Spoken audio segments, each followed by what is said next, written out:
to attend some of the United Nations General Assembly meetings in New York last week, and I had the privilege of listening to many community health workers from around the world who couldn't be more different from each other, but also were fighting for the same things: to be heard, to be valued, to be treated with dignity, to be provided safe working conditions and fair pay. When we bring health workers to the table to discuss solutions like the Kenyan government has done, that's when we begin to see progress. One of the things I learned last week, and I just heard on the stage today, nothing about us without us, which is about you first and foremost. We are here today because the Kenyan government recognizes that good health starts in homes and local communities. The government recognizes that supporting community health workers is the only way to ensure that all Kenyans have access to quality primary health care. Although community health workers are so valuable to keeping communities healthy, until now, most did not receive stipends for their services. This has led to high rates of turnover and burnout among community health workers as they struggle to balance their volunteer work with income-generating activities. And we know that the majority of healthcare workers are women, which places a disproportionate burden on women, especially those with caregiving responsibilities. Kenya's success story is an inspiration to other countries seeking to strengthen their community health system and improve community health outcomes for their populations. This is a milestone and a victory for CHPs in Kenya and for community health workers all over the world. This example, people are paying attention to this example, and we're incredibly proud to be part of this progress. CHPs, you hold the health of your communities, in fact, the global society, in your hands. At Johnson & Johnson, we are inspired by you, and we recognize and applaud your vital contributions to your communities. Thank you, and thank you, Your Excellency. Asante sana, tunaomba mtuwe radhi, najua jua imewaka kabisa. Lakini hii safari tumevumilia miaka mingi, leo ni siku yetu, si ndio hiyo? I know Lea Kibe will be very brief. Right, that is what is currently taking place at Uhuru Park, where the president already launched the community health promoters. Of course, this is part of his universal health coverage, and we will be getting more into that later on. But for now, let's continue where September is a significant month as it observes World Blood Cancer Awareness Month, shining a spotlight on conditions such as leukemia, myeloma, and lymphoma.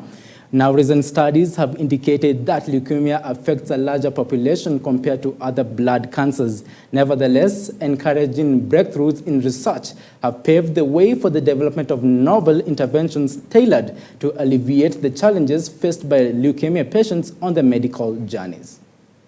Bedridden, and then I used a wheelchair for a whole year. It was really hard for me to learn how to walk again. At the same time, I was also on Pampers because I had really lost a lot of weight. I couldn't walk. And then when I started walking, I was staggering a lot. Diagnosed in 2021, and it was in the morning when I felt a sharp pain in my stomach, which is later what I was told was splenomegaly. And then I was seen in a local hospital just like by a normal general practitioner, and who was very quick to refer me on the same day. And on the same day, I was referred to a hemato-oncologist who I gave a call, and so on the same day.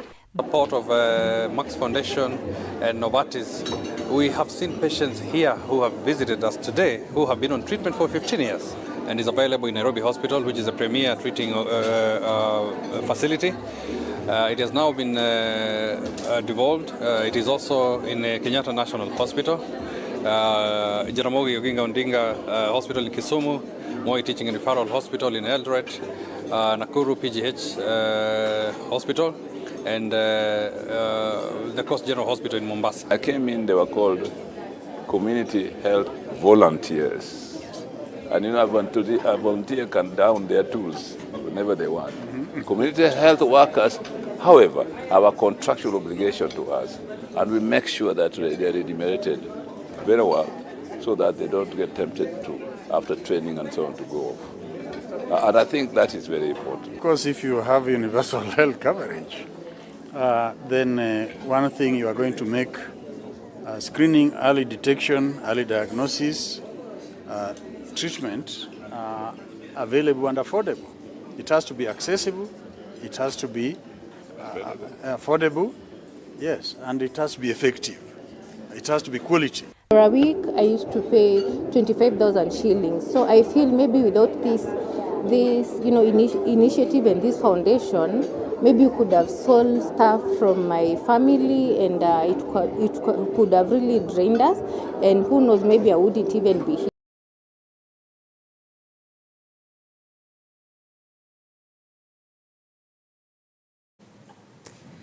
Now, Renson Mulele Ingonga was on Monday today sworn in as Director of Public Prosecutions.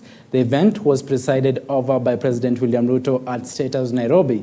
Now, Mulele takes over from Nordin Haji, who left the ODPP office after he was picked by Ruto as the new National Intelligence Service Director General. The president picked Mulele from a list of 15 individuals interviewed for the position by the Public Service Commission.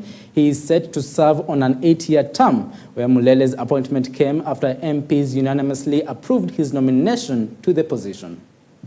To the best of my knowledge and ability, protect, administer, and defend this Constitution and exercise the constitutional functions entrusted to me with a view to upholding the dignity and the respect for the criminal justice system of Kenya, having regard to the public interest and interest of the administration of justice without any fear, favor, bias, affection, ill will, prejudice, or any political, religious, or other influence.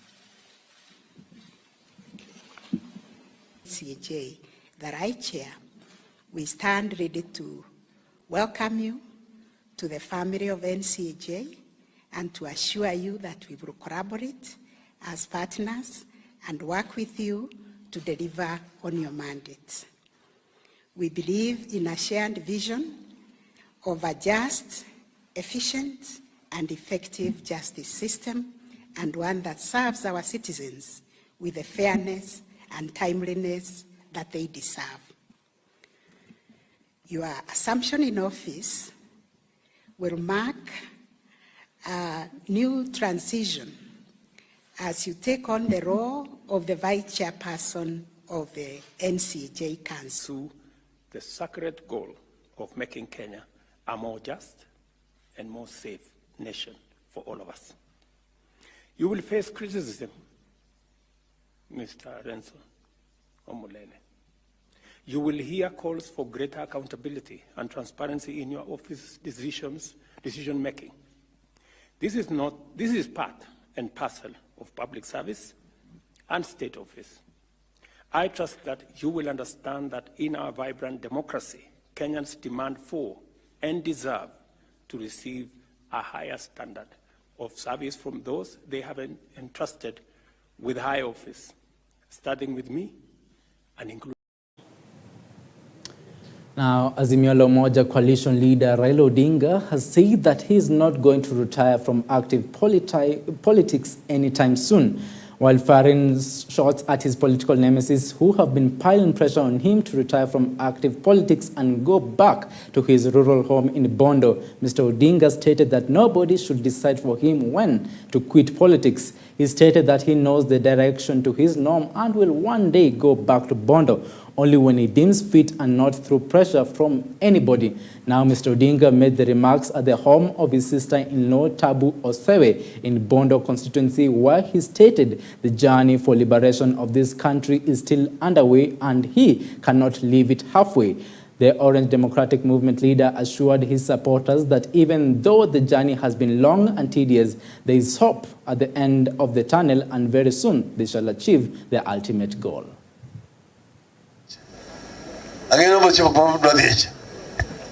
Jamagai must cousin, oh, not one him to tell Raila Bondo. kon yamadi mondan mange moyingo meru.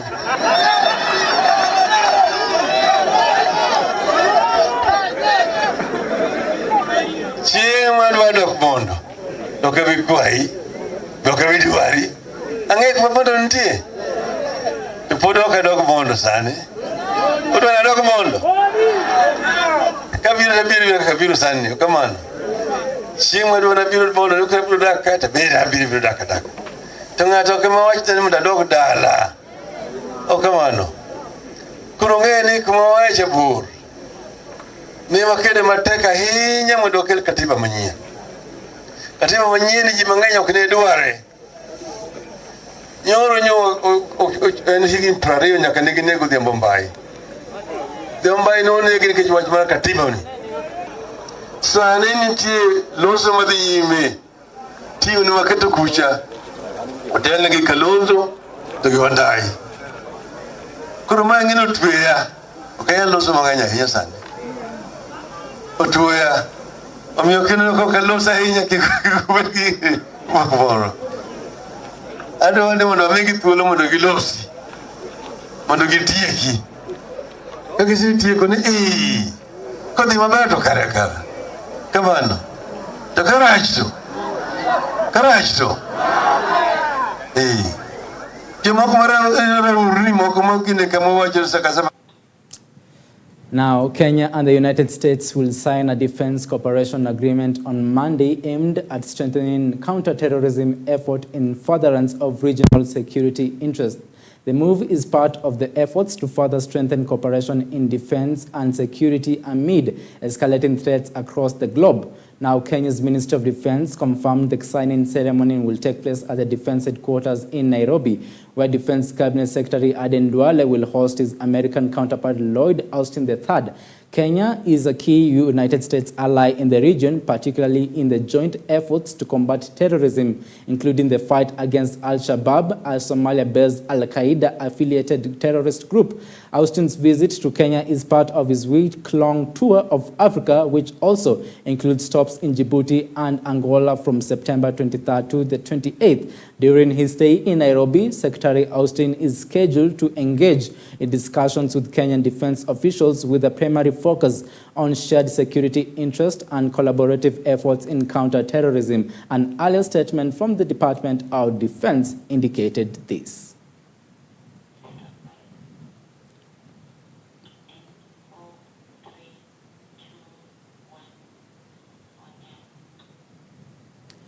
Now, Kenyans have been urged not to lose hope in President William Ruto's led Kenya Kwanza government due to the harsh economic times, as everything is being done to address the plight of the citizens. Led by Prime Cabinet Secretary Musalia Mudavadi and National Assembly Speaker Moses Wetangula, the Kenya Kwanza leaders have called for unity of purpose to boost the government's efforts to bring an economic transformation on the efforts made yesterday to shift the Western Bloc to overwhelmingly support Kenya Kwanza government come to the next general election.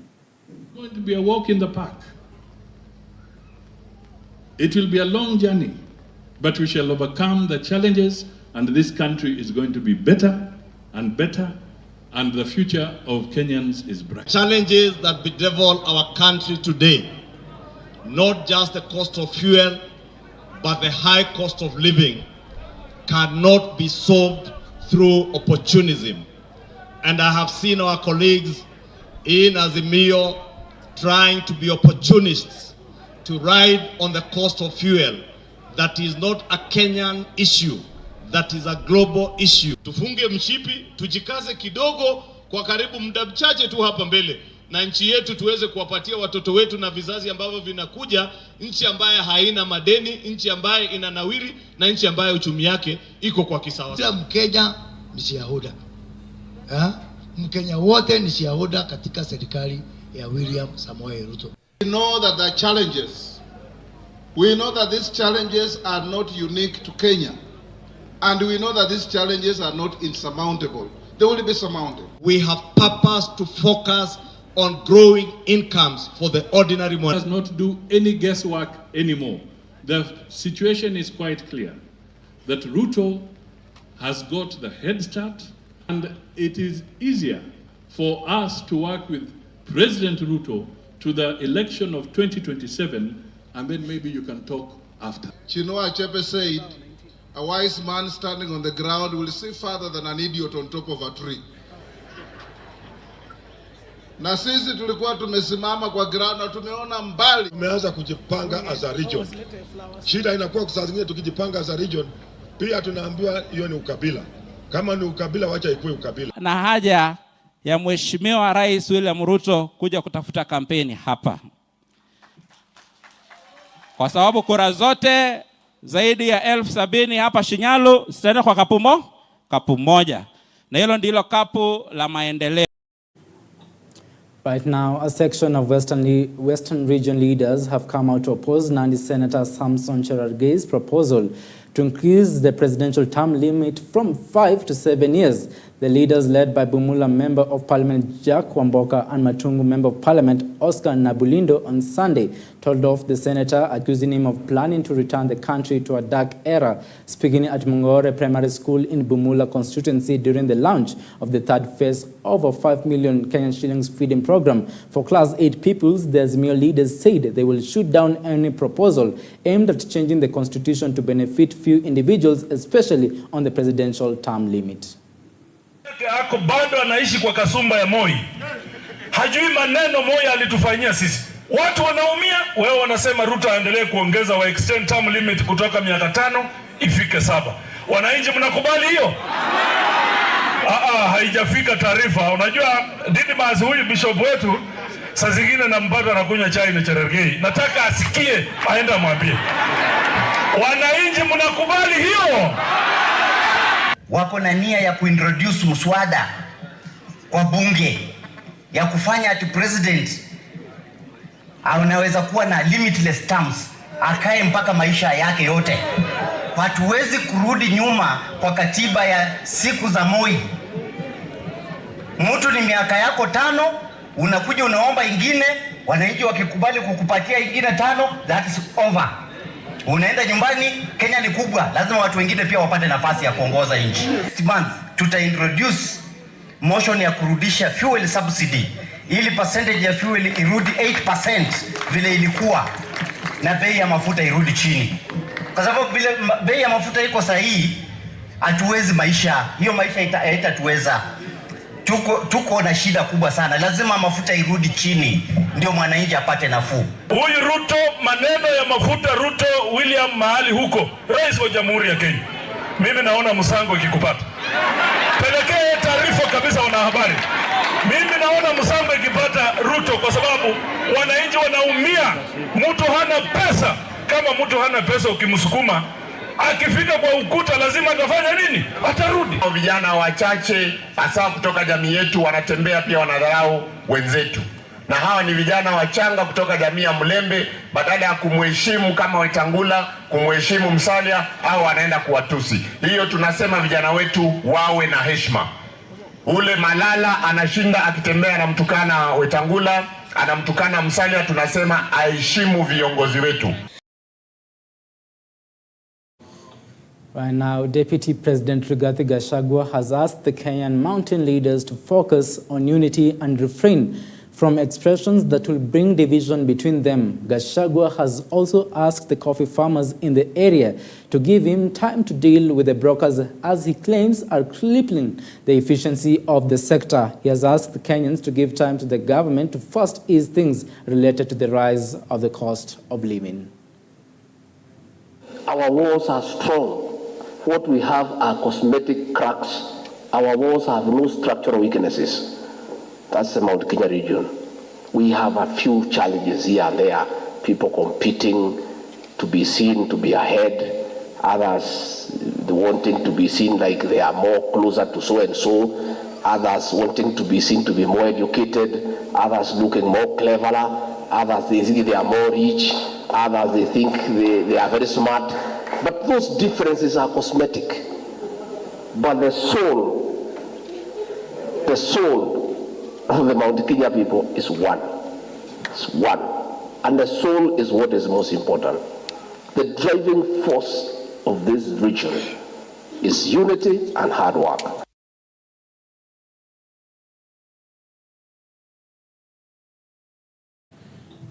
Now, the endeavors of leaders in the Northeast to address the shortages of students in colleges within the region caused by teachers seeking transfers due to security concerns appear to be yielding positive results. Now, a substantial number of students have now enrolled in teachers' colleges in the area. Still want to come back so that they can be able to take their positions as early as possible. We also have some of our teachers in secondary schools with enough experience, and they have the desire to teach in a TTC. We are going to give them the opportunity to do that. My first function at Garissa Teachers College is when I gave a challenge to our young people, take up this profession. And I'm happy that you have taken up that challenge. You have respected us as your leaders, that today I have 500 young men and women who are ready to join this profession. You are going to be a very big encouragement to those who have not yet come, or to those who are still in school and they will be finishing next year. According to the task force, the presidential working task force, our prayers have been honored, and therefore I want to tell you that you are the most important people in our community, and we want you to continue, and please. Now, the leaders of the areas that grow corn, also known as maize, have asked the Ministry of Agriculture to open government warehouses and announce the price of corn so that farmers can start selling corn before their crops are destroyed by the heavy rainfall that continues to fall. Now, the leaders say that the fertilizer subsidy from the government has improved the yield, but now they fear that farmers may suffer losses if emergency measures are not taken to grow their corn. In addition, they have opposed the purchase of maize from foreign countries before farmers sell the maize that they have harvested. Wengi wanauza mahindi kwa kufikiria maybe pay ya mahindi itaendelea kwenda chini mpaka 2000 mpaka 1000. I want to challenge and request the Ministry of Agriculture to announce the price of maize now, 90 bucks, so that watu wasiendelee kuuza mahindi za hizi. Kwa hasla ambaye yako mashinani, mama mboga na kila mtu. Saa hizi kuna hasla fund. Saa hizi pesa zinafika kwa wanafunzi wa shule. Saa hizi tunasema mahindi isiagizwe hata kidogo. No more importation of maize until the current grain is harvested and is put to the market at a good price that is going to benefit mkulima. Hiyo ni msimamo wetu kama viongozi wa Semui, hiyo ndio siasa yetu ya uchumi ya maendeleo Semui.